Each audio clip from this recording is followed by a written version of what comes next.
안녕하세요. 동보쌤입니다. 지난 시간에 520명의 16가지 속성을 가진 당뇨 데이터를 가져와서 히트맵으로 데이터 분석도 한번 해보고, 그 다음에 데이터 전처리를 한 후에 로지스틱 회귀 모델로 당뇨를 분류하는 로지스틱 회귀 모델을 한번 만들어 봤습니다. 정확도도 93% 정도가 나왔고요. 이번에는 한번 딥러닝으로 만들어 보겠습니다. 이 책을 어, 그 시중에 있는 책들을 읽어보면 무조건 딥러닝이 짱이다, 약간 이런 주의가 있어요. 하지만 여러 가지 모델을 비교하다 보면 꼭 그런 게 아니다라는 것을 또 알 수 있습니다. 그리고 무조건 기계 학습은 좀 일찍 만들어지고 좀 발전이 덜 된 알고리즘이다, 이런 것도 좀 편중된 생각일 수가 있습니다. 그래서 인공지능 감 계속 강조를 하지만 또 어떤 특정 데이터에서는 요 알고리즘이 좋네, 또 특정 알고리즘 데이터에서는 요게 좋네, 이런 거를 아실 필요가 있습니다. 그러니까 이게 정확한 건 아닌데, 예를 들어서 뭐 타이타닉 그 알고리즘 있죠. 요런 거는 물음표가 확실해요. 뭐 성별, 나이, 1등석인지 2등석인지 3등석인지 승선 항구가 3개 있어요. 이렇게 질문, 분기가 확실한 거는 의사결정 트리가, 저는 다른 거 할 때는 잘 안 듣는데 요거는 좀 정확도가 높을 때도 있고, 그 다음에 이항 분류에서는 뭔가 로지스틱 회기가 좀 잘 되는 느낌을 많이 받아요. 네. 그래서 이런 감을 많이 쌓기 위해서는 여러 가지 다양한 모델로 인공지능을 만들어서 비교할 필요가 있습니다. 네, 이번에는 기계학습으로도 만들어봤지만 딥러닝으로도 한번 만들어 보겠습니다.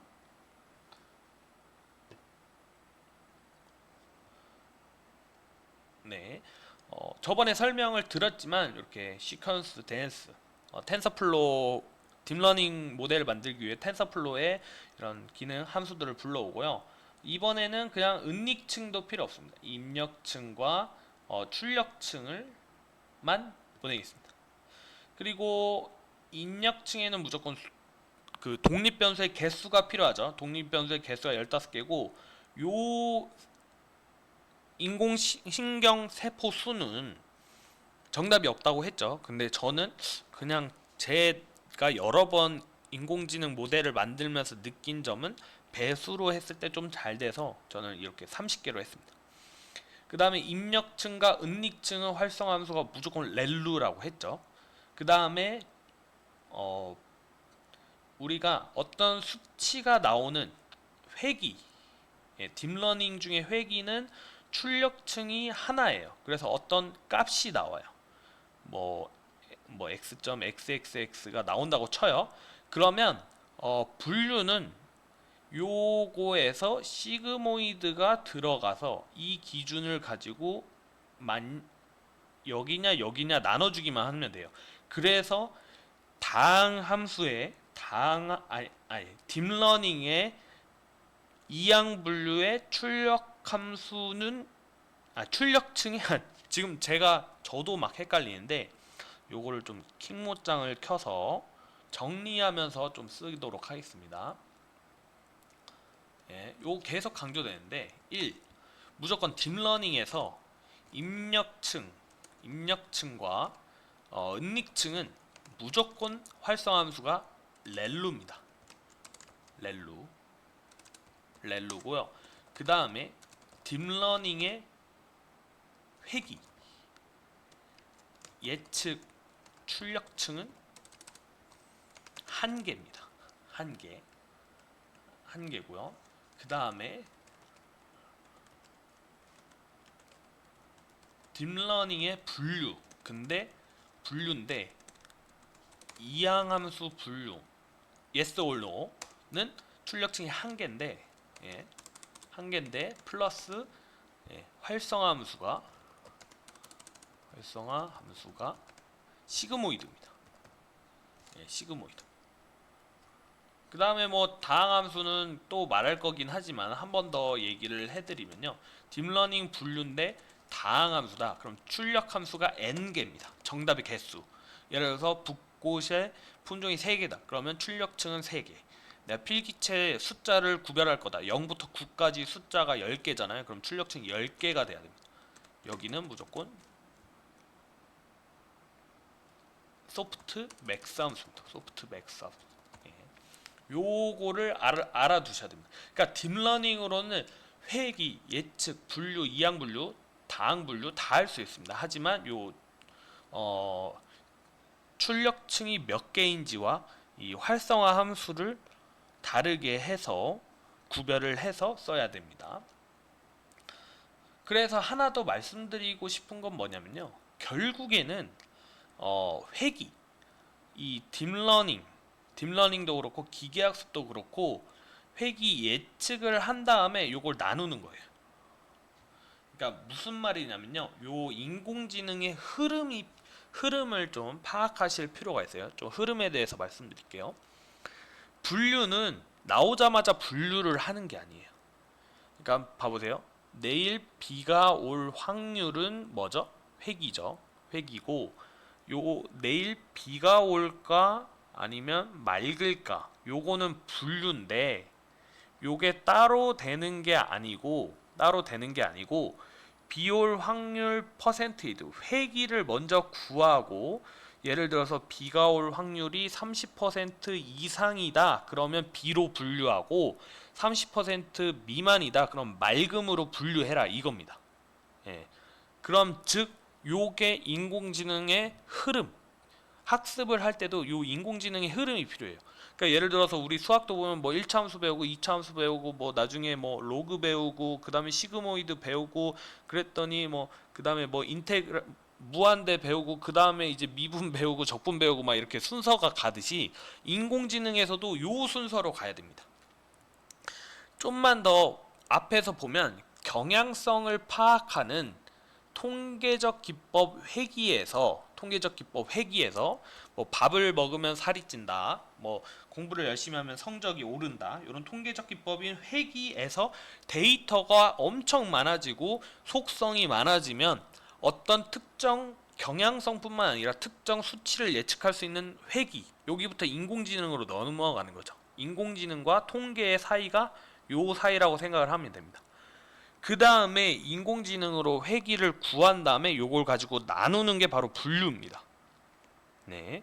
그래서 사실 뭐 여러 도서 중에는 분류가 먼저 나온 것도 많아요. 시중 책에. 왜냐? 선생님들이나 뭐 지금 배우시는 분들 객관식이 쉽겠어요? 주관식이 쉽겠어요? 당연히 객관식이 쉽겠죠. 그래서 분류 쉬운 것 때문에 분류를 앞으로 내놓는 경우도 있는데 뭐 그런 공부법을 뭐 쉬운 것부터 하는 것도 일종의 하나의 공부법이 되지만 흐름을 생각해서 공부를 한다. 인공지능 공부를 한다. 그러면 회귀 분석, 통계적 기법인 회귀 분석 배우고 그 다음에 요 인공지능의 예측 또는 회귀 배우고 그 다음에 분류로 넘어가야 됩니다. 네, 요 순서.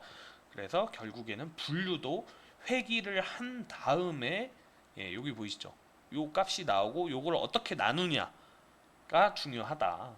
회귀 다음에 회귀한 걸 가지고 분류를 한다라고 생각하면 됩니다. 그럼 우리는 이렇게 딥러닝 모델을 만들었습니다. 15개의 속성이 들어가고 입력층에 30개를 넣고 이렇게 나왔습니다.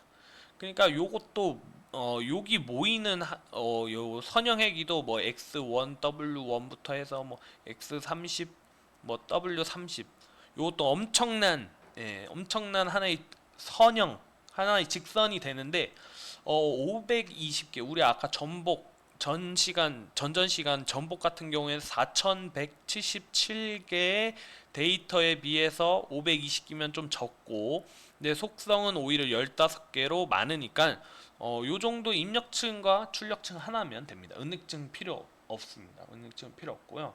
요 정도만 돼도 충분합니다. 네, 그래서 마찬가지로 MSE가 있지만 분류는 맞았냐 틀렸나잖아요. 이게 이진이에요. 이진 0 아니면 1 두 개잖아요. 그래서 바이너리 크로스 엔트로피를 씁니다. 그래서 맞았는지 틀렸는지를 체크해 주는 게 요겁니다. 그 다음에 아담은 나중에 또 설명해 드릴게요. 그 다음에 어큐러시 요게 있습니다. 정확도를 보여주는 거죠. 그 다음에 한번 모델 fit으로 트레인 X와 트레인 Y를 넣습니다. 이걸로 학습하고 이번에는 100번 연속 100번 학습해 보겠습니다. 한번 해보고 아까 가중치 있죠, W. 딥러닝에서의 W를 조금씩 바꿔보는 거예요. 뭘로? 경사관법으로. 어떻게 내려와요? 아담으로. 그 다음에 배치 사이즈 520개 70%면 뭐 한 3, 400개 되죠. 그거를 한 번에 이렇게 학습할 수 없으니까 배치 사이즈를 10으로 설정해서 나눠서 하고, 밸리데이션 스플릿은 다음 시간에 더 알아보기에서 더 자세히 설명을 해 드리겠습니다. 그러면 요거를 학습하면 네, 요렇게 오른쪽으로 결과가 나오고요. 로스가 0.2네요. 0.2. 그 다음에 정확도가 92.3%. 여러분 되게 높은 편이죠.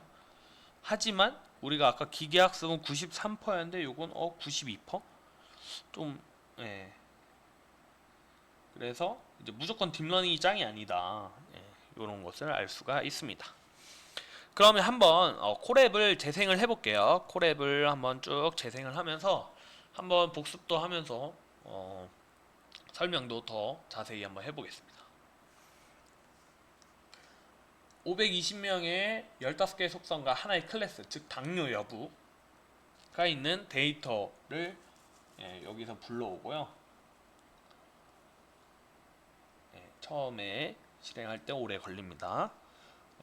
요거 보면 520 16개 요게 데이터의 개수, 그다음 속성. 그래서 df 헤드 하니까 상위 5개가 보입니다.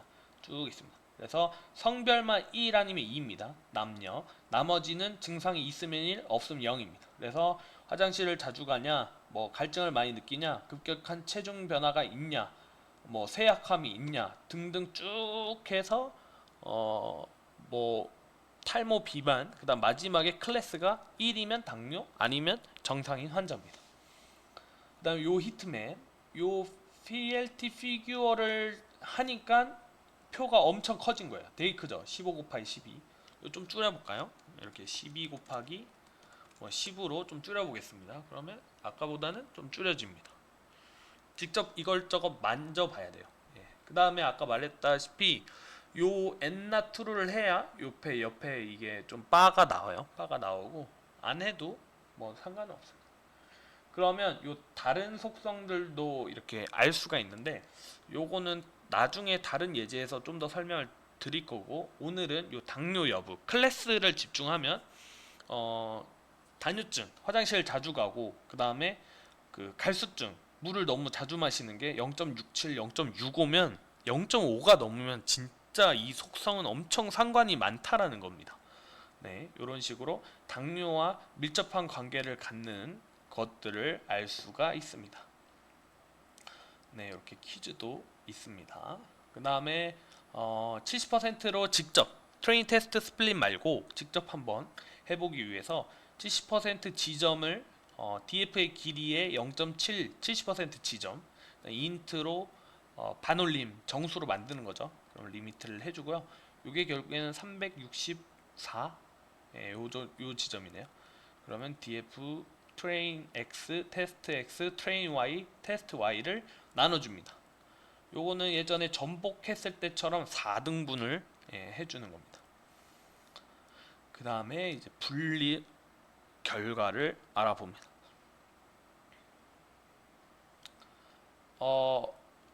기계학습 사이클런에서 로지스틱 회계 알고리즘을 가져오고 가장 보편적인, 우리는 지금 되게 보편적인 걸 하고 있어요. 우리가 뭐 비정형 데이터를 가지고 하는 것도 아니고 비선형으로 요걸 학습할 필요도 없고 뭐 이런 보편적이지 않는 상황이 없기 때문에 가장 보편적인 LBFGS를 씁니다.